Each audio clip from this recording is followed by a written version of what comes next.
Okay, so my lens on the world of food is going to be a little bit different from everything else we've heard today. I study culture through exploring data, which there's a lot. If you think about if we think about food data, I can look, for example, at every single menu. I can look at a city like Bangkok or Phuket and say, okay, I want every single menu from that city. And then I just want to look at the menus where maybe these restaurants that are reviewed over 4-star and see what they over-index on versus other menus. Or every time that we let the camera eat first, we can look at all of those kind of photos. That's kind of a data that I look at. Or every recipe we ever search on Google, every ingredient that we ever search. I can look and try and understand what ingredients are we searching today versus yesterday, a year ago, 10 years ago, to understand how our dietary preferences are changing. And then at a macro scale, there's obviously a lot of data on ingredient yields and trade agreements and who's selling ingredients to who and price indexes and FAO reports and things like that. So I love to look at that data to really try and understand what is happening to our industry.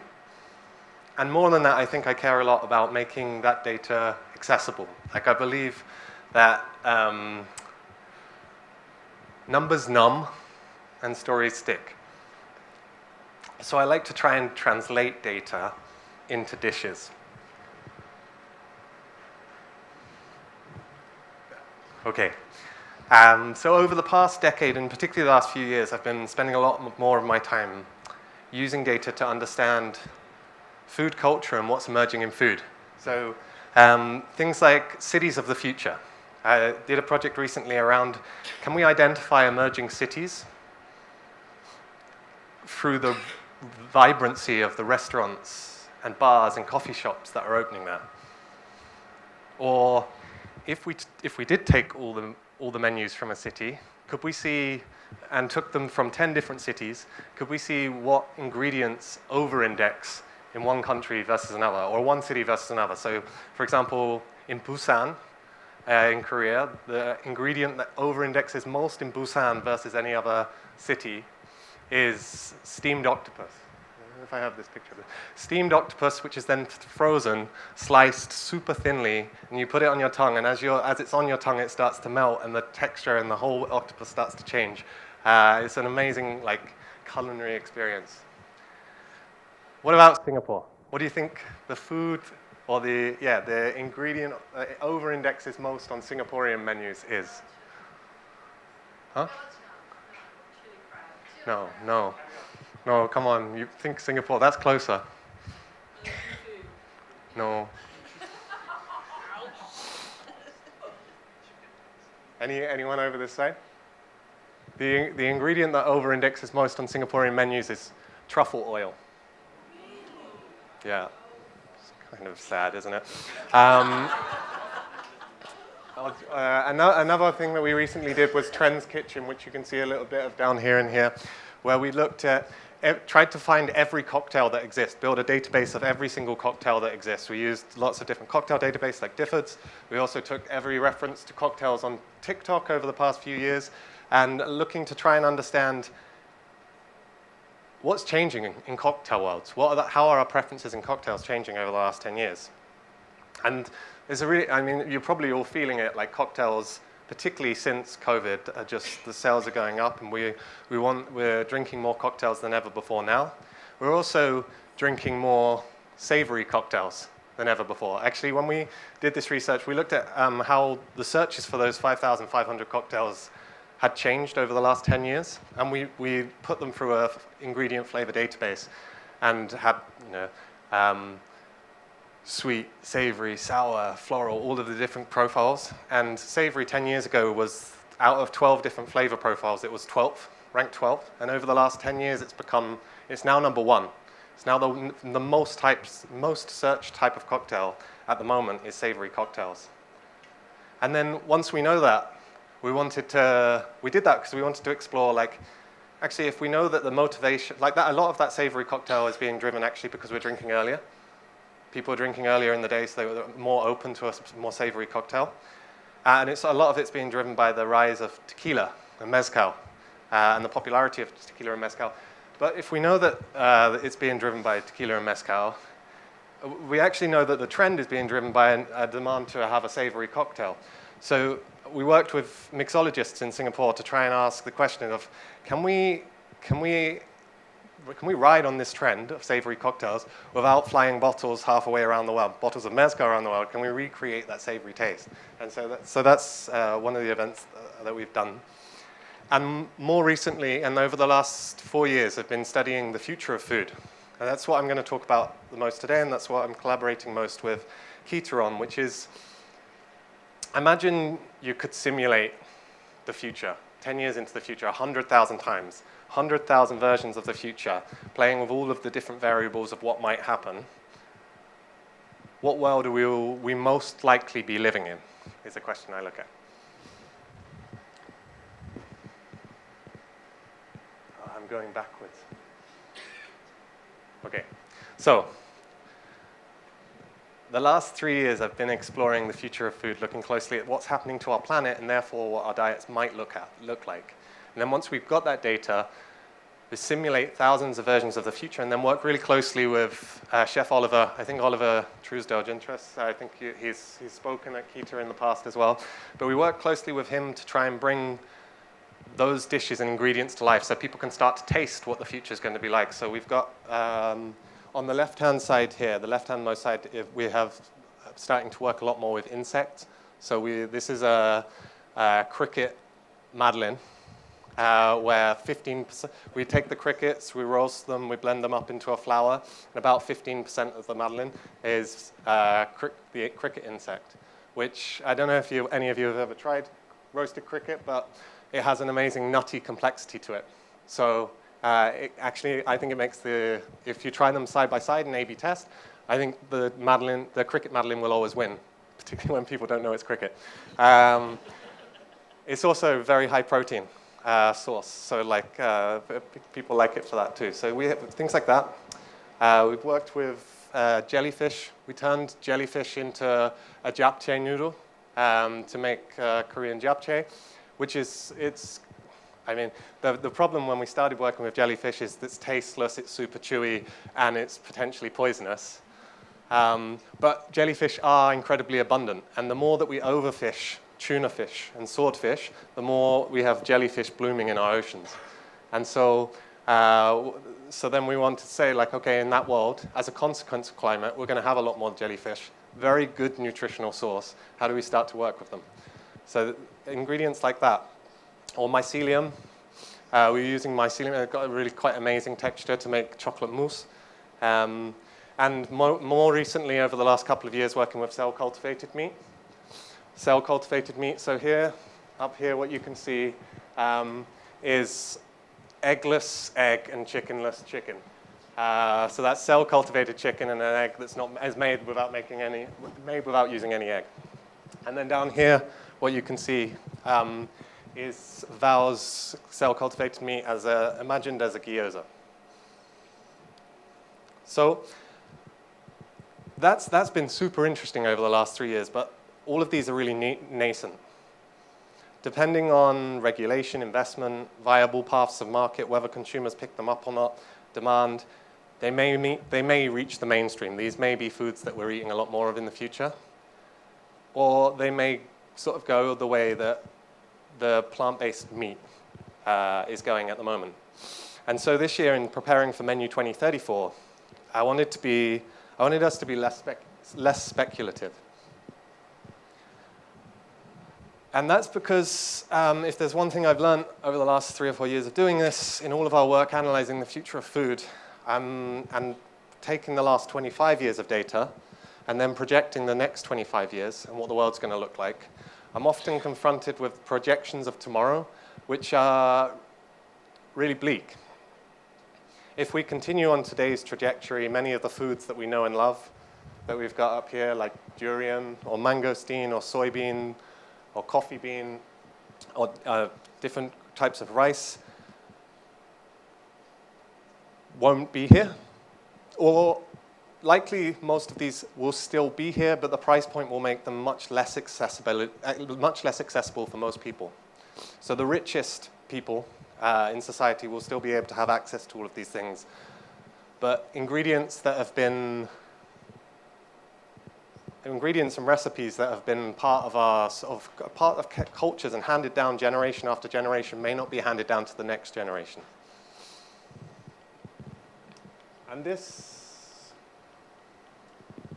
isn't some dystopian vision, right? Our food systems are under strain like never before. Extreme weather is impacting yields and forcing prices up everywhere. And these are all stories that have happened in the last couple of months. So Burger King just followed McDonald's suit in taking tomatoes out of burgers just off the menu entirely in India because of extreme weather and how hard it is to grow them and the cost at the moment. Rice crops this summer were completely wiped out across parts of Myanmar. And China's having a lot of difficulty in its current harvest. Coffee and chocolate prices have tripled. Coffee in the last 3 years, chocolate in the last 2 years. And actually, I don't know if you can quite see this here, but this one I think makes me the most sad, that olive oil is now protected in shops in Spain with chains and locks. Olive oil this year is the most shoplifted product in Spain. What comes next? Almost certainly more disruption, more hazard, and enough to remake our whole future of food. And so in this food polycrisis that we're living through, my team at Synthesis, we're trying to future-proof business by making sense of all of that data. And Menu 2034 is our recently launched, so it's our most recently launched, fully independent 10-hour research, and it's an event that we put on to show people what the future of food looks like, where we run 100,000 versions of 2034. We build and simulate 100,000 versions of that world, and then try to explore how our daily lives and rituals are going to be profoundly different in the years ahead, and what things will be the same. How our diets are going to be impacted, but more importantly, how can we start to prepare for that change? So let's talk about that change. The problem that I'll set up today isn't new. I suspect most of you in the room know that the fact or critical certainty, as we call it from a futures point of view, is the population's growing. So by 2050, we'll need to feed 1.5 billion more people than today. And because of growing prosperity in the global south, and frankly, overconsumption and waste in the global north, it's estimated that we'd need, if we were to stay on today's current trajectory, we'd need double the amount of food that we're producing today to feed the population in 2050, which pretty much all experts agree that it's definitely not possible. And then combined with that challenge, greenhouse gases continue to rise. Temperatures are rising, and it's making it a lot harder to produce food. So research that's just come out from Cornell University demonstrates that global agricultural productivity has decreased 30 to 35%. And the threat that's coming looms even larger. We have more demand coming and less supply.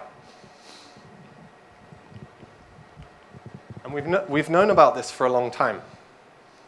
It's nearly a decade since the historic Paris Agreement was drafted in 2015, signed in 2016, where 195 countries, they came together and said, and pledged to keep surface temperature well below 2 degrees and preferably 1.5 degrees less than pre-industrial times. And back then, in 2015, if you remember reading the sort of newspapers that were coming out right then, 2 degrees was considered the worst case scenario, that we stay below 2 degrees. The latest IPCC report warns that the pace and scale of climate action is just insufficient to tackle the challenge. This was just released this week, I think, in the Financial Times, publishing data that demonstrates that we've been above 1.5 degrees now consecutively for the last 11 consecutive months.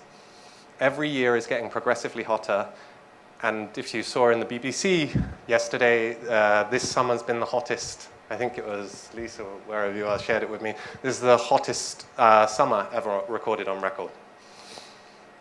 So I think the data's pretty clear. And then I think like our kids will, like my daughter, I think mostly my daughter will marvel. Like she's 2 now, so she's not marveling about this right now. But she'll marvel like at the fact that like you knew this. You had such clear data on what was happening. And we've been so, like why have we been so slow to act? Is that inertia surprising? No. Actually, I'd say far from it. As futurists, any work you ever do on the future, this doesn't come as a surprise because it should actually be expected, because thinking about the future, systematically thinking about the future is really hard, especially in a world which is already quite disruptive. And acting on the future, doing something today that might not pay off for another decade is really hard. It's just not the way we're programmed to think. And that's not just food or climate. Any part of your life where you think about the future, like we typically observe these 3 gaps that hold people and hold us back from taking action on the future. The first is a clarity gap, that the future is sprawling. It's hard to know where to start, right?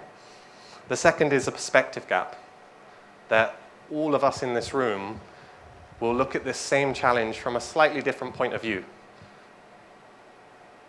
So we're all looking at the same problem through a fragmented lens and trying to solve it. And the third is an urgency gap, which is just there's so many fires to fight today, it's much easier to defer tomorrow. But I think it doesn't have to be paralyzing.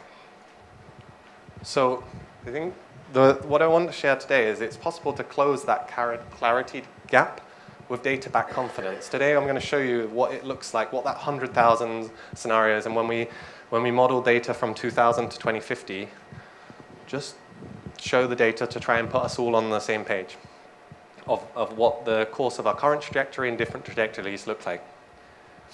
We can bridge the second one, the perspective gap, by creating a shared vision.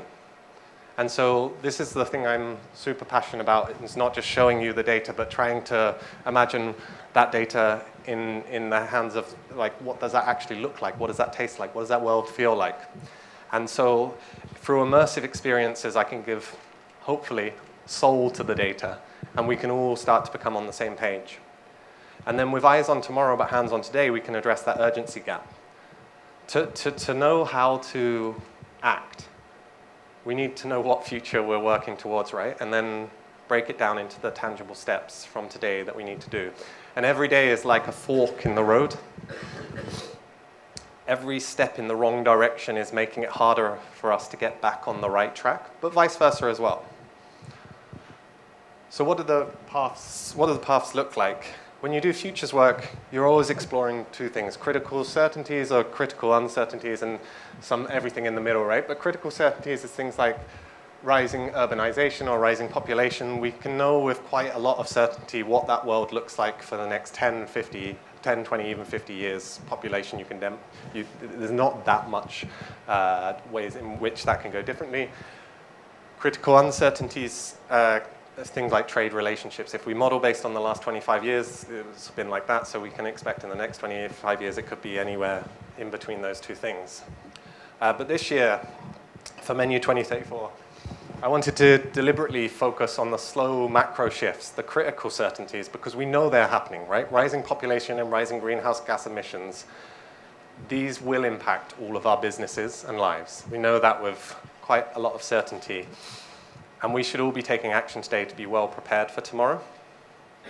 And so when we modeled that data, 2 broad scenarios emerged. A world of radical transformation and a world of resilient adaptation.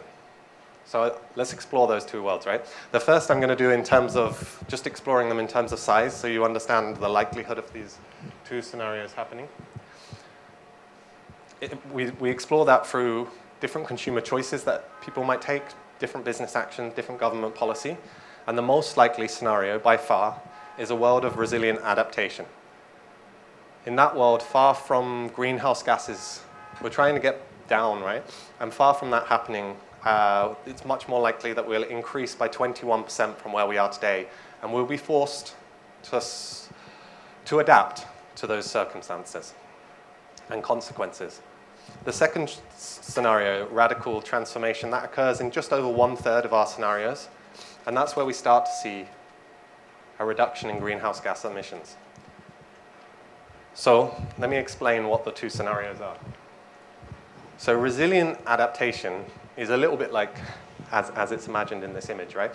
It's imagining a world where we continue to be slow to address climate change, driving a big food gap that we need to fill. And naturally, as humans, we will adapt. And we'll adapt to these new constraints likely through technology. And we're already seeing that technology come to market. Technology and science that will create novel foods and replicate flavors of diminishing ingredients. We might not be able to eat the real thing anymore, but we can replicate that flavor with technology. The second scenario is a radical transformation path.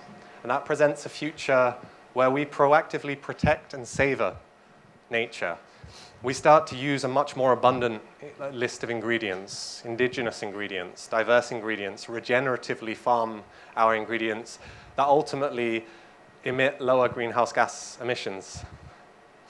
David Nuhr was talking earlier about preserving tradition and locally born. If the ingredient was locally born and has survived hundreds, if not thousands of years in that place, it should be able to continue to survive and live in that native space. So this is all about that, and particularly also interesting, we have to, in this world, dramatically cut the waste that we create today. So what dials do we need to twist to drive the biggest impact is the next question that I ask. What choices do we have to make today to reshape tomorrow? We looked at around 15 different spaces that we could play in, and there are 3 most impactful choices across the value chain. The first is an exploration of how we source food. Where will we source food from to raise production in a resource-challenged world? The second is how we stretch food. Of all the options for boosting food availability, tackling waste would be the most, or amongst the most effective. Today, up to half of our food weight never makes it to market or is lost after reaching market. So how can we maximize the food that we do have available? And then the third is, how do we increase sustenance? Across the world, we're eating more food than ever before, and we're getting less nutrition. The WHO put malnutrition and obesity collectively together as one of the biggest risks in the future. Foods have lost nutrition by up to 50% in the last 50 years, and so is a healthy diet for all ever possible. Those are the 3 areas that we can explore. So I want to explore then, how do we bring them to life, and how do we translate that into dishes? How might we be eating in 2050, depending on these 2 scenarios? 2034 is where I'm going to start, actually. So how do we source food? We know it's getting harder to grow crops, right? Extreme weather is reducing yield. Topsoil is running out. I shared loads of examples at the start around it with sort of getting less yield because of extreme weather. Coffee, for example, is expected to, the yield of coffee is expected to reduce 50% by 2050, whilst demand is expected to rise 50%. And we keep exacerbating the situation based on our diet, but switching a diet, like I think is often presented as the most effective switch would be just for all of us to go vegan. And maybe it would, but actually when we look at the data, this is greenhouse gas emissions per kilogram of food. So, for example, a kilogram of potatoes gives you 0.2 CO2 emission versus beef gives you 52.25. It doesn't mean that we necessarily need to be switching to a vegan diet, though. For instance, you can see here that sustainably farmed shrimp at 1.1 actually has a smaller carbon footprint than tofu. it means that I think we have to be more intentional about the ingredients that we eat and where we choose to eat and the ingredients that we put on menus. So with that in mind, we chose to bring this dish to life at Menu 2034 through two shrimps, sushi, made by Michael Yee, so made in the traditional Malaysian way, because shrimp is very low emitting. And so let's explore both of those worlds. The resilient adaptation path on this side.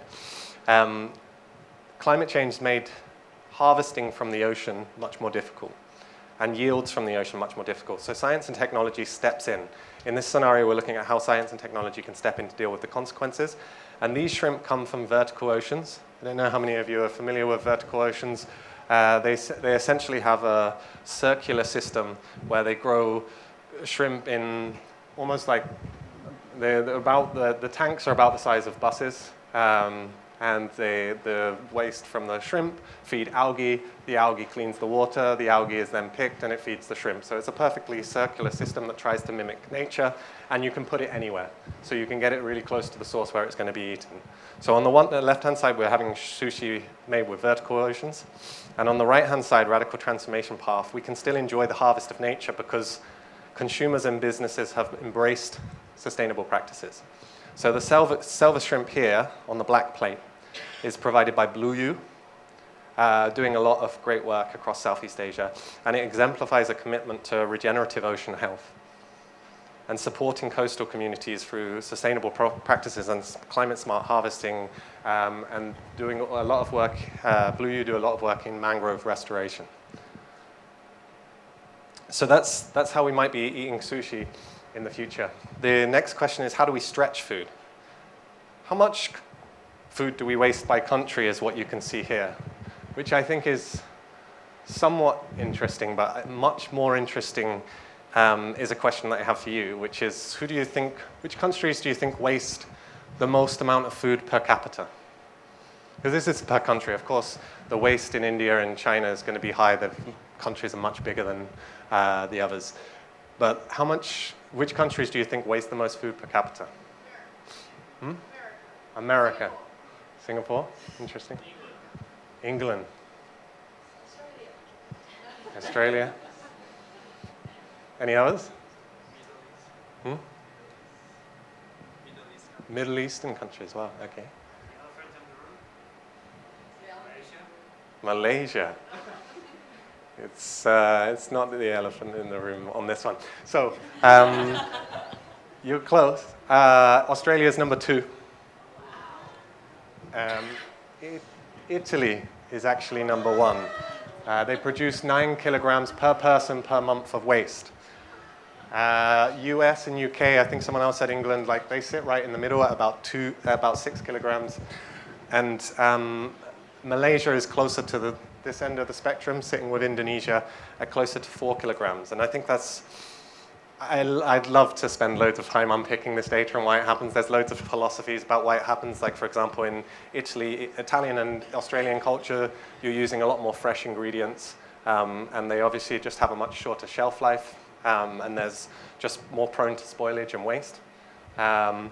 I was super surprised. Everyone says America. I was super surprised that America wasn't like even close to number 1, but I think actually one of the two hypotheses that I heard that were good were that the volume of ultra-processed food in the US and the UK is over 50%, which has much longer shelf lives and is often packed in single portion packs, so you have less to throw away, and it can be frozen, things like that. And then Indonesia and Malaysia, I think, are just cultural practices that involve cooking just enough food for the immediate consumption. So you have fewer leftovers, for example. But this space, I think, is a really big opportunity space, and I think it's the space where we made people pick up the waste and try and guess where it was from at the event. I think it's the space where the industry is really waking up to the size of the opportunity of the waste which is being made here. So many examples that I could share, like Dole, for example, talked to me about at least 20% of bananas never make it to market, and the reasons that supermarkets can reject bananas are some obvious ones that you would expect, things like a bit of bruising, a tear or something like that. But also supermarkets will reject a bunch of bananas if they have 6 fingers on them instead of 5, for example, which I just find completely absurd. There's other fruits like shade crops like jackfruit, where 60% of the crop never even makes it to market. It just falls and is like because there's just not enough demand for the jackfruit. So I think this is a super interesting space, and one of the manifestations of that is how that's being played out, or particularly in coffee, chocolate, places where there's already habit and addiction, and people don't want to drop it. The company called Voyage Food, who make beanless coffee, cocoa beanless chocolate, they make nutless spreads. They just raised 52 million, taking their total fund to I think 92 million this year through using byproducts and valorization methods and fermentation to create these kind of products. And I think it's the space where almost every big corporate company that we're working with are struggling so much because of the fluctuation in cocoa prices or coffee prices, that there's much, much more interest in this space at the moment. And it has a dual benefit, because nearly 8% of the global greenhouse gas emissions are caused by lost or wasted food. And that, by the way, is 3 times more than all the flights in the entire aviation industry put together. So we believe that stretching food can have amongst the biggest impact on the future of food. And we brought that to life through tacos. So yeah, here you can see 2 tacos. On the left-hand side, you have the resilient adaptation world, where consumers prioritize that comfort and indulgence. They still want to eat meat, but because fresh ingredients and meat have become so much more expensive because of climate change, we have limited resources. So I think any of you who saw Pete Schmidt's talk this morning, I think we're just going to see a lot more of full utilization of every part of the animal in the future, because if you want to eat meat and you want to do it at a price point that's affordable, we'll have to use the full animal, not just select cuts that we like. And so we chose here to use the pig's ear in the taco to demonstrate resource maximization. And then the salad that we have inside is vegetable stems and peels, all of the trim essentially from the rest of the meal, because of sort of the economic pressures and soaring meat prices. And then on the other side, we have the radical transformation world. So consumers have radically transformed their way to reduce food. And here we have a zero waste taco. So we're using copra here, which is often thrown away byproduct actually, but it has an amazing texture. Copra is like the inside of the coconut, and it has like a sort of calamari substitute texture. So this dish represents a world where byproducts are upcycled and consumers are embracing the sustainability. The principle in this world is nothing goes to waste, and then we've used Dole's, the byproduct of Dole's, the skins of pineapples that Dole will otherwise throw away when they're juicing pineapples. We've used that because it has such a high fiber powder content. We've used that and pineapple pulp inside as seasoning to give fiber and magnesium to the taco. And then we doubled down on this idea in the dessert. And so the dessert that you see here in this minimal waste world is a banana peel fudge with forgotten sourdough and coffee ground whip. So all of these ingredients would have otherwise been discarded. And they're delicious, but more importantly, the skins, the seeds, the pulps is where all the nutritional density of the fruit is as well. So we're making it not just more delicious, but hopefully nutritious as well. And then the final question, or the final space that I want to talk about is how do we increase sustenance? And what's happening over to sustenance? I think this is really messed up, actually. This is the bit where, in this research, I was most surprised and feel like I learned the most. Because since the 1940s, we've broadly been on this intense farming, sort of artificial fertilization, pesticides, irrigation, growing anything that makes the crop yield more, in the pursuit of more yield and growth and disease resistance. We've lost nutrients and we've ruined soils. And so, in fact, we've lost nearly, for certain crops, and there's a really good study that tracks nutrients in food over the last 50 years, we've lost nearly 50% of nutrients in some crops. And there's two examples I want to share here. One is iron powerhouse, so spinach, which historically, so in 1984 when they started modeling this, 7 servings of spinach, which still seems quite a lot, would have got you your daily amount of iron. Today you'd need 17 to get the exact same amount of iron, and based on this trajectory, in 2034 you'll need 44 servings of spinach to get the same amount of iron from your crop, right? And it's a similar thing happening with orange. In 1984 you'd have need 1 to get your daily vitamin C. Today you need 1.5, or 2001 you need 1.5, and by 2034 you'll need 2 oranges to get the exact same amount of vitamin C. So this was always going to be a fun one to bring to life, and we wanted to make it uncomfortable for the guests. The good thing about doing events like this, where we get to just make the dining experience as uncomfortable as possible, because we don't have to please our guests. So to bring it to life, we made a ravioli, and visually I think you can see one looks a little bit different to the other, and we wanted to do this. So this, for the resilient adaptation that you've got on the white plate there, we've made an XL Big Ag ravioli, which is just made from high-yield farm spinach and peas, but it's bigger because in the future of food you'll have to eat more of the same amount to get the same nutrition. And then in Radical Transformation, we're also highlighting a Malaysian farm, A Little Wild. So we're using their spinach, organic spinach and peas here.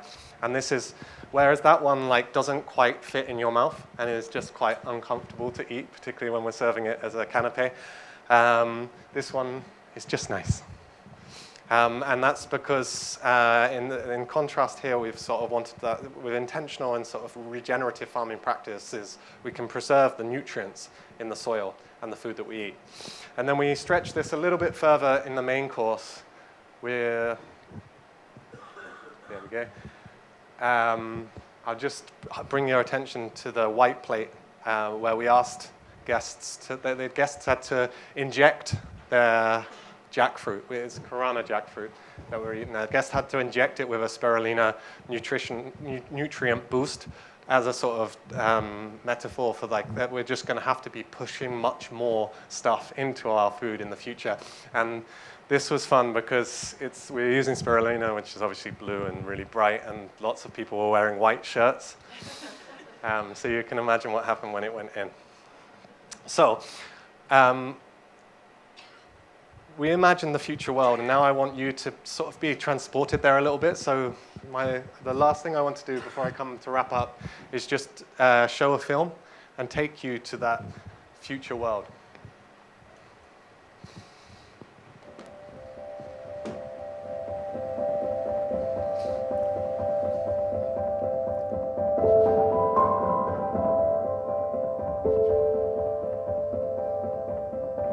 The world I grew up in was a beautiful, luscious place, brimming with vitality.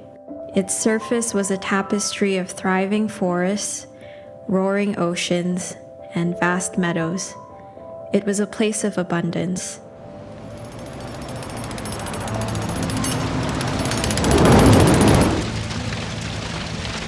But I'm watching you perish.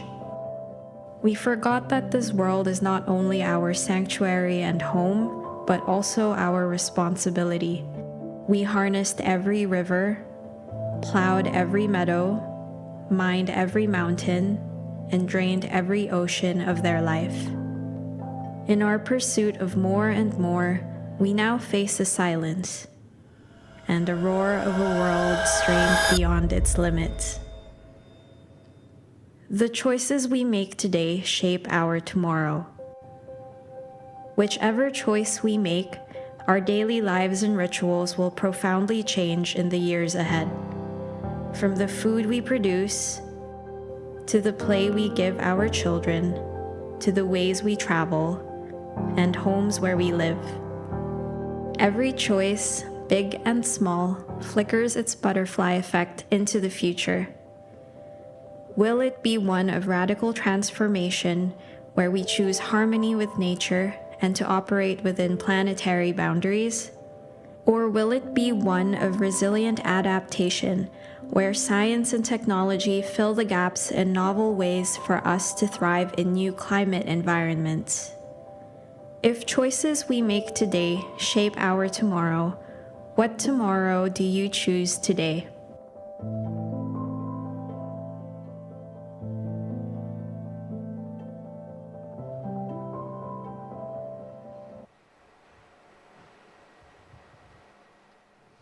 And I think that's where I wanted to wrap up this question of like, what tomorrow are we choosing today? Because one of the things I'm trying to do here and show with the data is the likely outcome of staying on our current trajectory and choices, because many of the things that we know and love when we do that are going to become untenable. And I think it was just this week that the UN food chief, Martin Frick, said that the most deprived areas have now reached a tipping point of having 0 harvests left.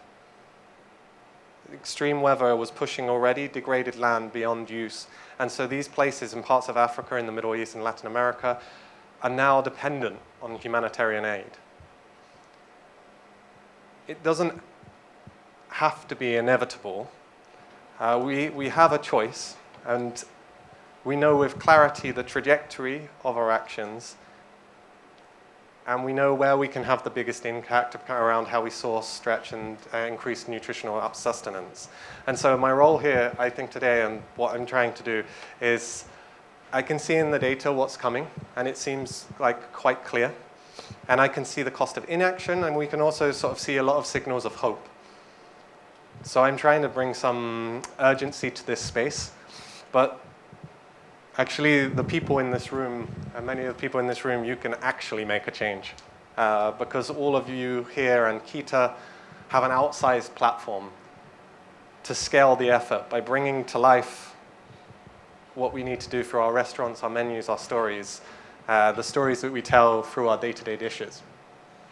So that's where I want to leave it. Thank you very much, and thank you especially to this team. Some of them you might recognize who really helped put this together. The full report is here if you'd like to download it and read it further. Thank you.